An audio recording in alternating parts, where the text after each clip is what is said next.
All right, so we'll be presenting our work on towards end-to-end training of automatic speech recognition for Nigerian Pidgin.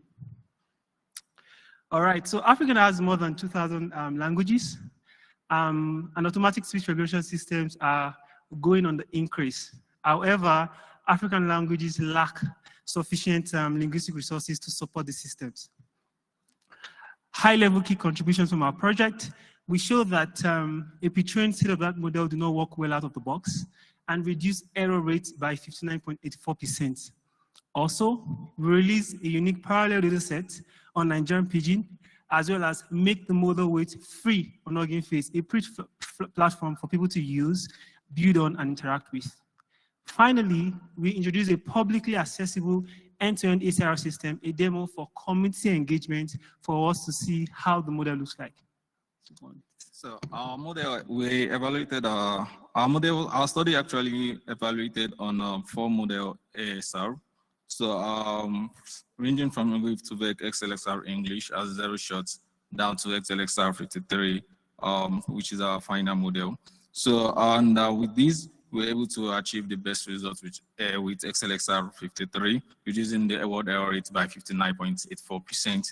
So this actually is a courtesy of the robustness and cross-lingual architecture of the model. So also our method is able to capture nuisance specific to the target language, such as people, signaling a responsible generalization ability. So we also released our model, our demo for community engagements, which you can scan the QR code to have access to it. So. All right, so finally speaking, we attribute our superior performance to using an effective cross-lingual representations and a better architecture. We show that effective fine-tuning on the target data actually capture nuances that are specific to the target language. Also, implementing on-the-fly training augmented schemes on the native speech data also helps for generalization. In conclusion, fine-tuning our best model on Nigerian Pidgin reduces the error rate significantly by large margin, which highlights the need for domain-specific data, effective training strategies, which is very crucial, as well as continued collaboration for inclusion for low-resource languages. Thank you. Good afternoon, everybody. So I have 2 minutes to present this research, so I'm going to try to bring out the key points of my research. So yeah, the main idea behind my research, so imagine 2 people walk into like an hospital. So let's say in Africa now, you have like a white and a black walk into a hospital. And based on how you train the model, it looks very fair. But then suddenly, like both of them need the same treatment, both of them have the same symptoms. But then suddenly, your model is suddenly like prioritizing one person over another. So this bias like exists in a lot of healthcare research. So my research is actually focusing on a way to build a tool for researchers. So like researchers in healthcare, so we are focusing on building a tool for them to be able to detect bias in their data set and in their models. So we're able to come up with a Streamlit tool that detects bias in like both data and the models. We use like industry standard fairness metrics to like see the imbalance in your data and then the bias in like your models as well. We came up with a tool that researchers could like use. So let's say you're an healthcare researcher and you want to see if your data or your model is biased. You could just like upload your data to our tool.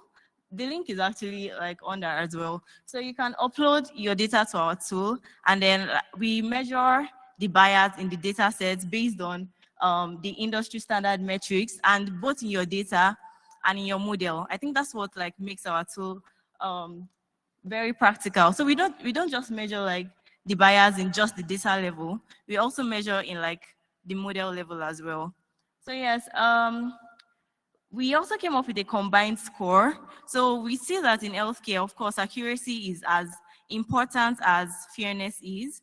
So you want your model to perform well, of course, but you also want to make sure you're like prioritizing fairness in your model. So we came up with a combined score to like balance both of them. So based on our fairness metrics, our combined score is the sum of half of the accuracy, the normalized accuracy, and like half of the fairness score. So yes, during our research, we made use of 2 data sets, one obviously imbalanced data sets and one balanced data set, just to see how bias might exist in like different forms. So at the end of our research, we noticed that neural networks have like, they have the best balance of accuracy and fairness actually. So I think in like one of the both of the data sets, so traditional models actually perform better, but when you put into context fairness, neural networks actually perform like better than the traditional models. So yeah, yeah, the link to our tool is actually below. I don't know if they could scroll there, but yes, that's practically my research. Thank you for listening to me. Hi, good afternoon, everybody. Okay, so my name is Okachi Agnes Eze-Umde, and I'm carrying out research on my dialect.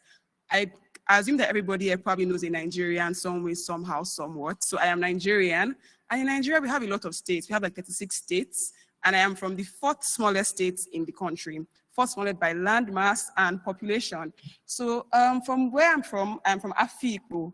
My name is Ukachi, and I'm from Afìkpo.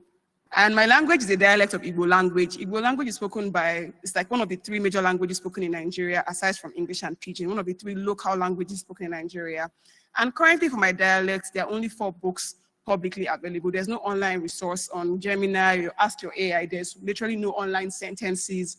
Even something as little as good morning, Gemini, Cloud, DeepSeek will give you a wrong sentence. So there's no online resource, there's no continuity. So my parents can speak the language, I can't. But they can't read it, they can't write it. But for some reason, I know how to read it. So I'm like, there's literally no continuity between my parents' generation and my generation. So what did I take upon myself? I took it upon myself to try to curate and gather sentences in my language. So my first step was to go to my village. I mean, that's where I'll get the authentic sentences. I had to go to the village first. I tried to interact with the community there. And I realized that, okay, out of all the books publicly available, it's only the Bible in the New Testament that exists, that actually has actual translations for me to be able to like do any data science, NLP research on. So I got the Bible, and it was hard copy. There's no soft copy.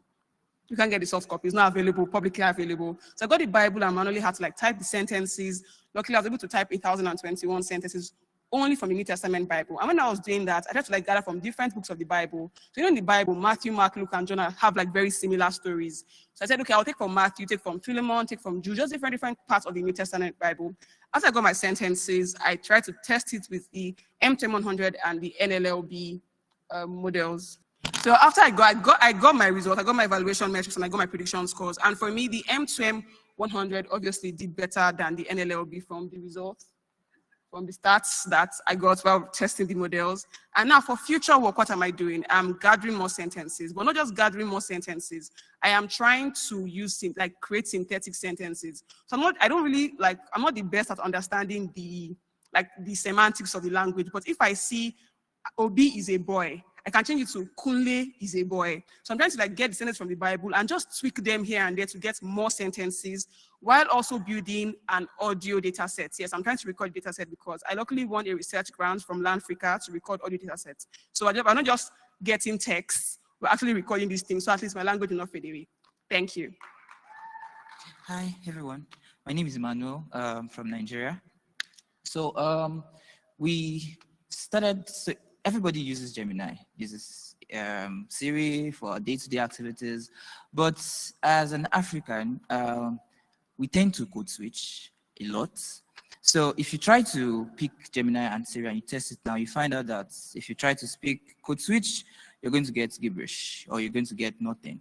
So we went deeper, we tried to check Whisper and some models that are really built for ASR and still the same problem. So we tried to check around, we couldn't find any publicly available data on code switch English Yoruba.